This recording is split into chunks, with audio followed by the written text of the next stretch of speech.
அண்ணன் குடும்பங்களின் பாதுகாவலர்.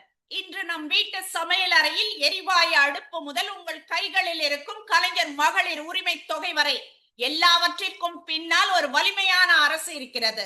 அந்த அரசாங்கத்தின் தூணாக நிற்பவர் நம் அண்ணன் துரைமுருகன் அவர்கள். அண்ணன் துரைமுருகன் அவர்களுக்கு இந்த தொகுதியில் இருக்கும் ஒவ்வொரு அக்காவின் கஷ்டமும் தங்கையின் கனவும் தெரியும். பெண்கள் படித்தால்தான் நாடு முன்னேறும் என கலைஞர் அன்று கொண்டு வந்த திட்டங்கள் இன்று நம் முதல்வர் முன்னெடுத்து செல்கிறார். அதற்கு உறுதுணையாக இருந்து நம்மூர் பெண்களுக்கு தேவையான சுய உதவிக்குழு கடன்கள், திருமண நிதியுதவி என அனைத்தும் தங்கு தடையின்றி கிடைக்க செய்பவர் நம் அண்ணன் அவர்கள். உங்கள் வீட்டு பிள்ளையாக, ஒரு மூத்த சகோதரராக அண்ணன் துரைமுருகன் அவர்களை மீண்டும் தேர்ந்தெடுங்கள் என்று கேட்டுக்கிறேன். சிலர் கேட்கிறார்கள், ஏன் மீண்டும் துரைமுருகன் அவர்கள் என்று. அவர்களுக்கு நான் சொல்கிறேன், 50 ஆண்டு கால அரசியல் அனுபவத்தை விலைக்கு வாங்க முடியாது.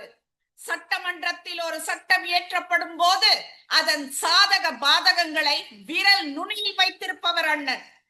புதியவர்களுக்கு இது ஒரு சோதனை களம், ஆனால் அவருக்கு இது ஒரு சாதனை களம்.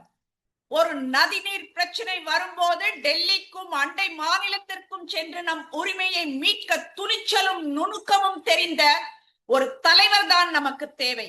அந்த தகுதி அண்ணன் துரைமுருகனை தவிர வேறு யாருக்கு இருக்கிறது? வெறும் வாய்ச்சொல்லில் வடை சுடுபவர்கள் நமக்கு தேவையில்லை. வேலூரின் விடியலுக்காக கோட்டையில் கர்ஜிக்கும் சிங்கம் தான் நமக்கு தேவை. அந்த சிங்கமே நம் துரைமுருகன் அவர்கள். பழுத்த மரம் தான் நிழல் தரும், பழுத்த அரசியல்வாதி தான் உரிமைகளை தருவார். வேலூருக்காக, வேலூர் என்பது வெறும் ஊர் அல்ல, அது அண்ணன் துரைமுருகன் அவர்களின் உயிர். இது எதிரிகளுக்காக சொல்கிறேன். அலை அடிக்கலாம், ஆனால் பாறை அசையாது. அரசியலில் அவரை யாராலும் அசைக்க முடியாது.